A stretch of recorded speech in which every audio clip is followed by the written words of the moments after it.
என்னுடைய நண்பர் ஒருத்தர் மஸ்கட்டில் வேலை செய்கிறார். அவர் வேலை செய்கிற சைட்லேருந்து ஹெட் ஆஃபீஸுக்கு மஸ்கட்டுக்கு வரணும். சைட்லேருந்து மஸ்கட் ஹெட் ஆஃபீஸுக்கு வரணும்.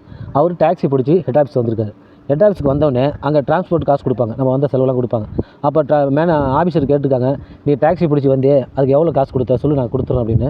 அதுக்கு எனது நண்பர் என்ன சொன்னார்னா, உண்மையை சொல்லியிருக்காரு. அதாவது அவர் உண்மையாலுமே டாக்ஸிக்கு எவ்வளோ கொடுத்தாரோ அந்த காசை மட்டும் சொல்லியிருக்காரு.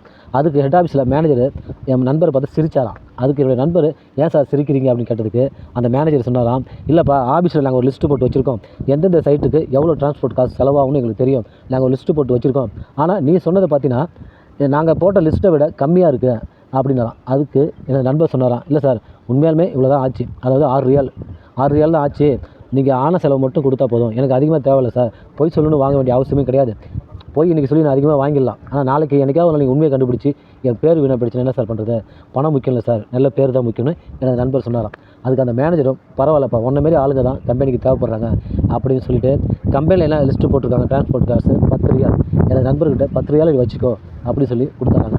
அதாவது நண்பர்களே, பொய் சொன்னால் அன்றைக்கி நல்லா இருக்கலாம், மறுநாள் நல்லா இருக்கலாம், ஆனால் உண்மை முதல்ல சொல்லும்போது வலிக்கும் தான். ஆனால் நீங்கள் உண்மையாக பேசிகிட்டு இருந்தீங்கன்னா ஒரு நாள் இந்த உலகத்தில் உங்கள் பேர் கண்டிப்பாக நிலைச்சிருக்கும்.